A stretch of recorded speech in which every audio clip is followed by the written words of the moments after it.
What's up guys, welcome back to the channel. My name is Dean, aka the Blue Crusader. In today's video it's actually going to be a tutorial, and I'm actually going to be telling you how you can get the best recording settings on OBS Studio so you can get the best quality videos on YouTube. So anyone out there who's a YouTuber, or maybe someone who just makes videos and wants to edit the gameplay or make montages, a lot of the time when you're actually recording commentaries and things like that, you really need the best settings before you dive straight into it, because there's been countless times where my audio settings have been off or my quality settings have been off, and the end result of the video is absolutely terrible, and because of that I've had to kind of skip and do the video again because the settings weren't on par. So in today's video I'm going to be showing you how you can get perfect 1080p settings at a pretty decent quality, or the best quality for the file size, and then you can upload it to YouTube and it'll still look great. So without further ado, we're going to jump into these settings, and I'm going to be showing you my settings, and I'm going to be showing you the reason behind these settings that I use. One thing to actually let you guys know is, as usual, I'll be putting up more GTA gameplay as well as more World of Warcraft coverage on the new expansion. So if you guys are interested in that, definitely subscribe. I've also got some top 10 facts videos and some lore videos coming up soon. Big plans for the channel, so definitely smash that subscribe button and like the video also if this tutorial helped you. So basically what you want to do is you want to jump into settings here. I'm just going to be showing you the settings that I've got and why I've got them. So generally you can just skip this category, not too important here. Streaming, not so important. This video is designed for people who want to record, so streaming settings, I'll actually make a separate video for that.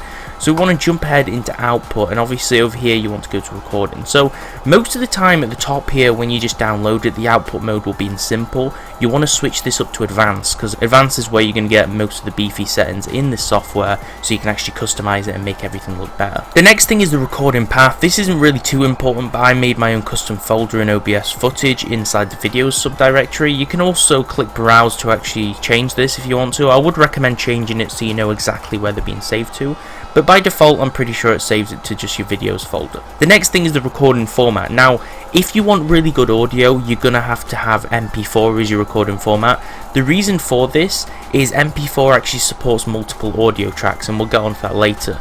FLV doesn't, so everything's going to be in one track, so when you go to edit it, for example in something like Sony Vegas, you're only going to have one audio track on one of your actual tracks, which is going to be annoying because most of the time, at least for me, I like splitting the microphone and the speaker audio so that I can modify them, because a lot of the time, sometimes my levels might be off, or sometimes at certain points in the video my microphone might be lower than the speakers and you can't hear me, so I like to actually have them on separate tracks so I can actually edit them and modify them so they sync well together. So that's always great. So I'd select MP4, then the number of audio tracks, you can select 2, which is probably the best. But when you're actually playing back your clips to test them, sometimes if you use 2 audio tracks they don't really work with Windows Media Player, which is why I've selected 3.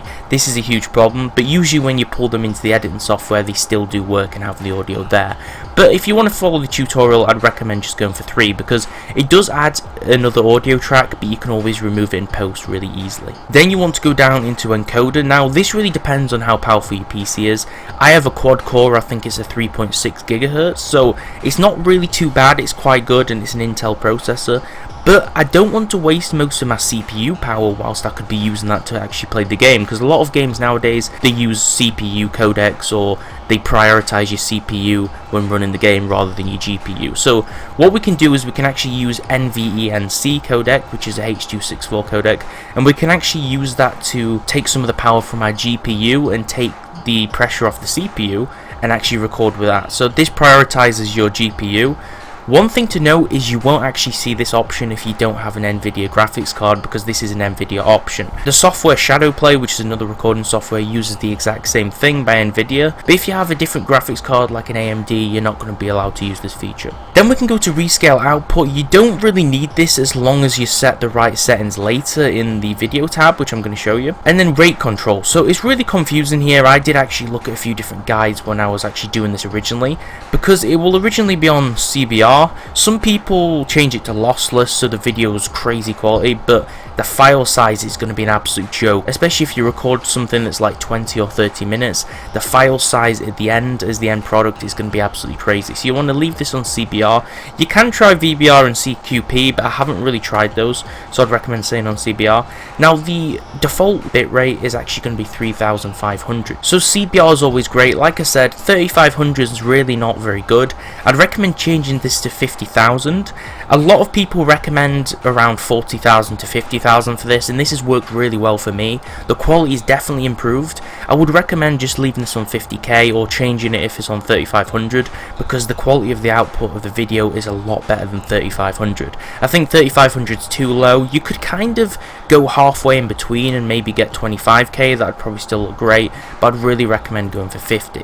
And the file size is kind of big in the end. It's usually a few gigabytes, but if you have a big hard drive for storage, it's not going to be a problem at all, especially when you render it down in something like Sony Vegas. It's definitely going to cut a lot of that file size out. Keyframe interval is 0, and the preset is low latency and high performance. This is because you don't want your games to lag whilst you're playing. You want the game to be high performance and you want the video to look good. So obviously this will have less of an impact on your game while you're playing, because you don't want to lag in your game, otherwise the video is going to suck. Then profile is high. This is obviously because you record in high definition footage. You want to leave this on high. Usually by default it'll be on main. You want to put this to high. Level should be on auto. You don't really want to mess around with this because this is kind of complicated. GPU should be on 0. 2-pass encoding you can use, but I don't really mess around with it, but I know that some people do get some success from that, but I would leave that unticked.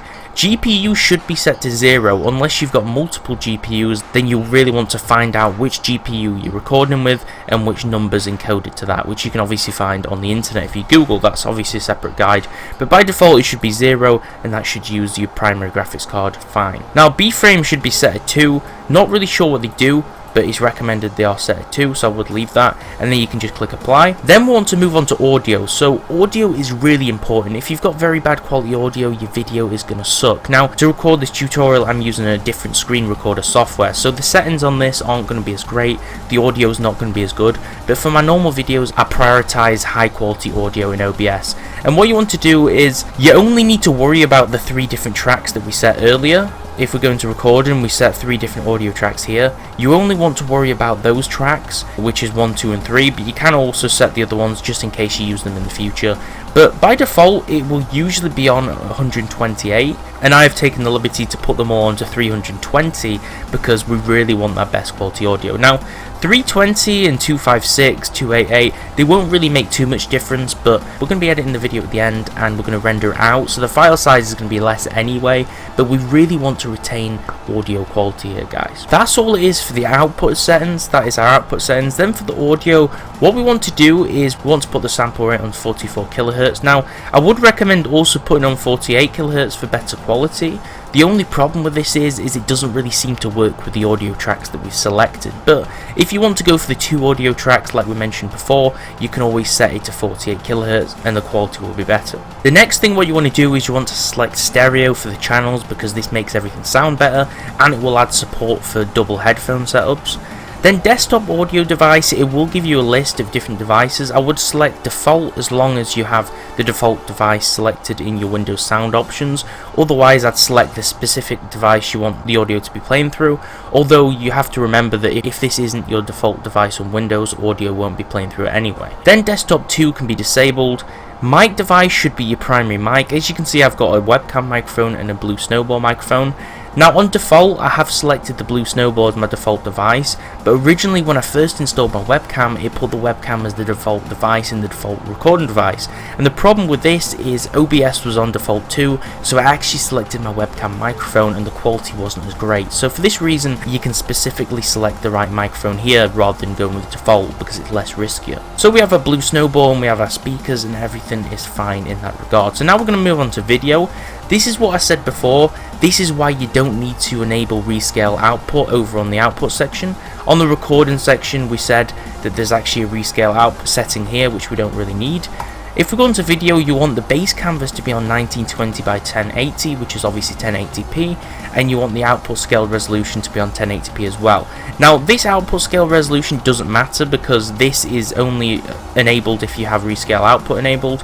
But if you want to rescale the final recording to something like 720p, you can do it by changing this to 1280 by 720 and enabling the Rescale Output setting in the output tab. Downscale Filter, you can put it on Lankzo, switch to sharpen scaling, but it really doesn't matter. I found that for performance and quality, I just select bicubic, which is sharpen scaling in 16 samples.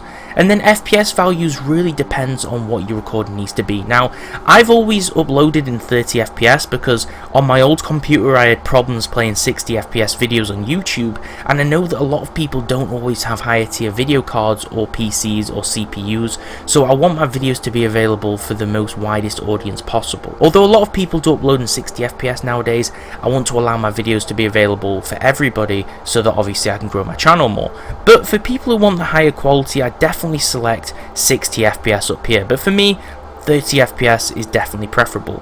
Another reason for this is my webcam is actually 30 FPS. I can get 60 FPS on 720p, but once I move up to 1080p, the webcam is 30 FPS. So I like to have the webcam and the video FPS at the same so everything syncs correctly, and this is one thing that you need to remember when you're recording things. So now we need to go down to hotkeys. This really doesn't matter in the terms of recording settings, but I have selected page up and page down as my start and stop recording buttons. This is because when I'm in a game, I can actually use these hotkeys to record rather than tabbing out, because a game like GTA 5, if you tab out for a few seconds or a while, it will impact your performance, and for some reason most of the time your FPS values will drop. So you want to make sure you have hotkeys set up so you can start and stop recording whilst in game. Then we can move on to the advanced tab here. This isn't really too important, but I have changed a few things here. The process priority, some people do put it on high, but the problem with this is it can definitely impact the performance, and especially if you put the process priority on high for OBS, sometimes your games will lack, so I'd definitely not touch this unless maybe you have like an 8-core PC or something crazy. Renderer should be on DirectX 11, but by default most cards will only support this, so it will be on that. Color format should be on MV12 and 709 as the color space. This will be on 601 by default. Now that's really all we need to worry about. The next thing what we need to worry about is the audio settings. So before we finish this tutorial, I'm going to be showing you my audio mixer settings because they're really important.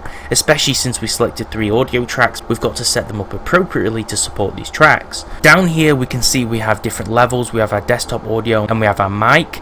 If you're on one audio track, obviously you can't edit the different levels for your microphone and the desktop audio in post, so you need to toy around with these levels here to make sure your microphone's louder than your audio so everything's perfect. But if you're running multiple audio tracks, you can have them both on 100%. One thing you need to do is click this little cog down here and click Advanced Audio Properties. Now here is where the spicy things come into play. So if you're running with 2 audio tracks, obviously you just want your microphone on the first track and your desktop audio on the second, or vice versa. Maybe you want your desktop audio first, then your microphone. It really doesn't matter. But if you're only using 2 audio tracks, you want to tick mic on track 1 and desktop audio on track 2. But since we're using 3 audio tracks for this video, you want to put microphone on track 1, desktop audio on track 2, and then you want to select both for track 3. Obviously, like I said, the reason I've done 3 audio tracks is it supports Windows Media Player. For some reason, whenever I go with 2 audio tracks, Windows Media Player doesn't play the audio, so I literally would have to go into Sony Vegas to test out to see if the audio works, and it's really problematic because sometimes I won't know if the audio will be working. You really want that safeguard. But depending on the amount of audio tracks you select here or what you want your audio to be on what track, you really need to select the same amount of tracks as what we actually selected earlier. So as you see, earlier on under recording we selected 3 tracks. If you've got 3 tracks selected here, you want to use 3 tracks in the mixer that I just showed you. But if you want to use 2 tracks in the mixer, you need to select 2 tracks here because otherwise you're going to have problems. That is the end of the tutorial, guys. If these recording settings helped you and improved your video quality or helped you in any way, definitely do slap the like button on the video and subscribe to the channel because I upload gaming videos, top 10 and fact videos, lore videos and much more every single day. So thanks a lot for watching, and I'll see you next time.